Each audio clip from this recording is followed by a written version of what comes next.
once again, we have another crash. This time again from the PS4. Although it looked like Twitch crashed too for a moment. Quite annoying. But let's carry on. You invited Lady Ashbury. Wouldn't that be breaking one of your cardinal rules?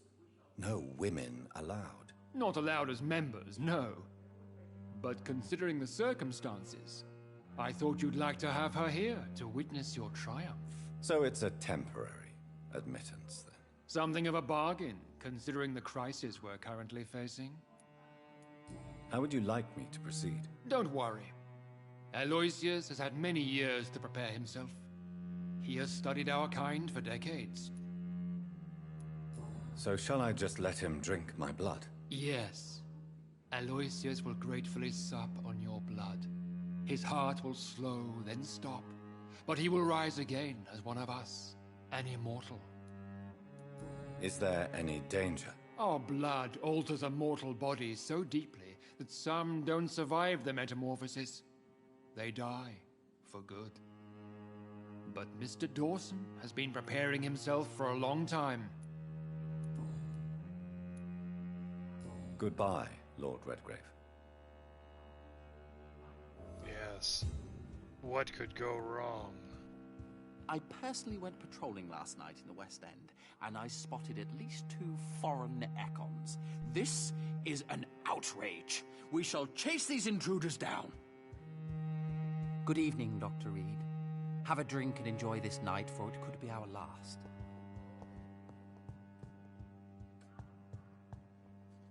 Are you all right, Jonathan? Lord Redgrave has just ordered me to turn Aloysius Dawson, to make him my progeny. I see.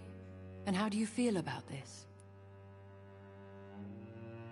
I'd like your advice on the matter. The real question here is, why has his lordship given you this task? Do you think it's some sort of trap? Do you really want to know what I think about this? I do, yes. To make an immortal of a soulless blackguard like Aloysius Dawson will only lead to a disaster for London. The man is already dead inside. Should I refuse? Perhaps politely suggest that Lord Redgrave turn the man into a vampire himself. Don't you dare, my dear. According to what I've recently discovered, his lordship could kill you for even broaching the subject. Really? Why? I've recently found proof that the Earl of Bristol is of lesser lineage, and only capable of creating skulls. Please tell me more about your recent investigation. As long as you lower your voice. What would you have me do about Dawson? The man is dangerous. Did you know he plans to build a wall to separate the healthy rich from the sickly poor? Do not make him your progeny. What would you do? The man's dying already. Let the Reaper harvest the rotten fruit that is his soul.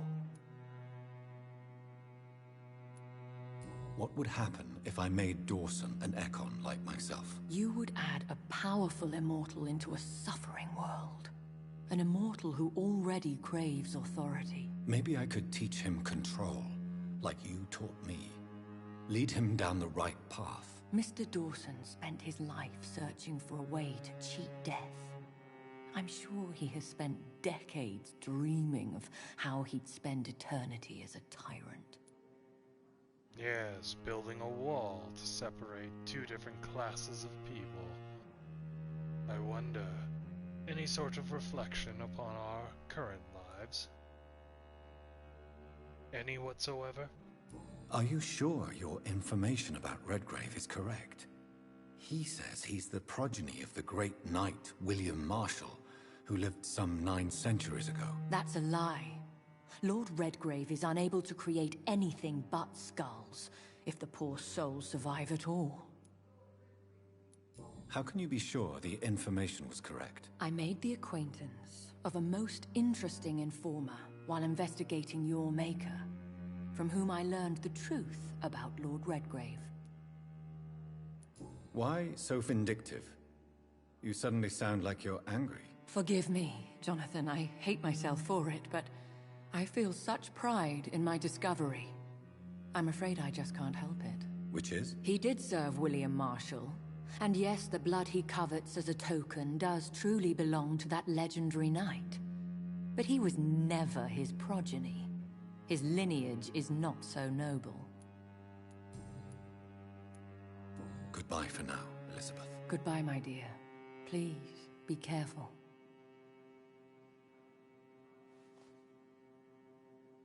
Interesting little facts.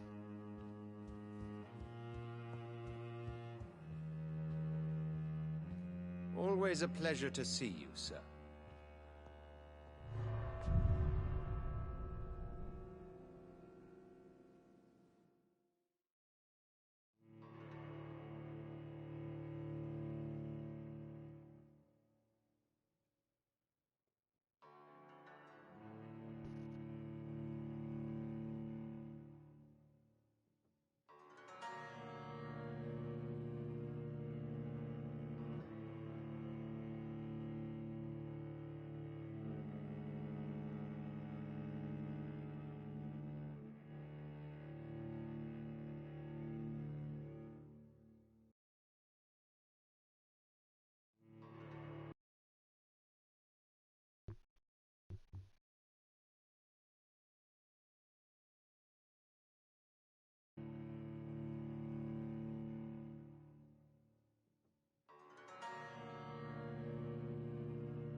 These leaflets were telling the truth all along. Nobody takes them seriously. It looks like vampires have to obey Mendel's laws when producing progeny. Powers pass from one generation to another. That's why Dawson wants me to sire him. Of course. Good evening, Miss Ashbury. And good evening to you, Dr. Reed. Why do you still hope to become a vampire in spite of your mother's refusal? It's the immortal aspect of vampires that interests me. The world won't improve unless women take charge. I'm convinced of that. You're obviously a clever woman with a good education and a brilliant future. But have you thought about the price you'd have to pay? The loneliness, the necessary masquerade. Is it not true of every high position? To change this world and make it a better place, one needs time on one's side. Your mother has refused to turn you into a vampire. Tell me more about it. Each time we argue, Mother expresses the same fear. She wants me to remain alive and full of joy, rather than become melancholy and immortal. She claims you can't have one without the other. It's pure selfishness.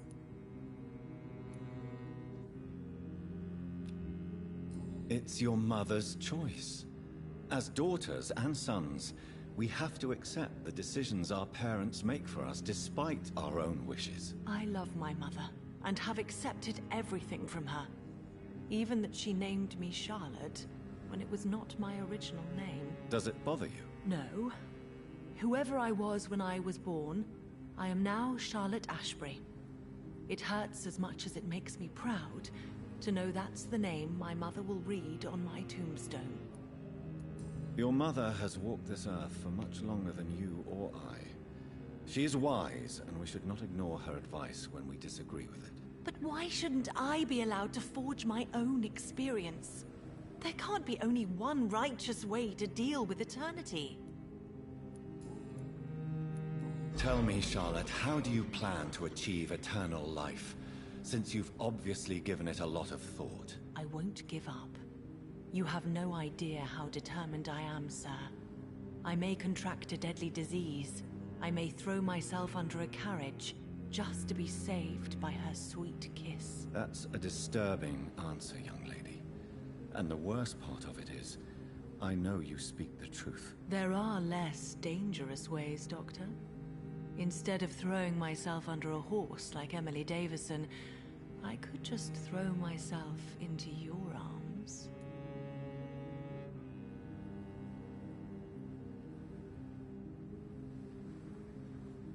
Be careful what you wish for, young lady. I could gaze at you right now and then take you to a shady corner and have my way with you. And leave your carcass to the rats. You wouldn't dare. My mother would know. She'd never forgive you. How could she suspect me? Do you know how many vampires are lurking in the city tonight as we speak? Vampires with a worse sense of humor than mine. Oh, my God. For one second, I thought you actually... Excellent, Dr. Reed. Very convincing. Very convincing indeed. What do you know about Aloysius Dawson? That man is a tyrant. The embodiment of greed and selfishness. All I despise about this country. Goodbye, Charlotte. She's been quite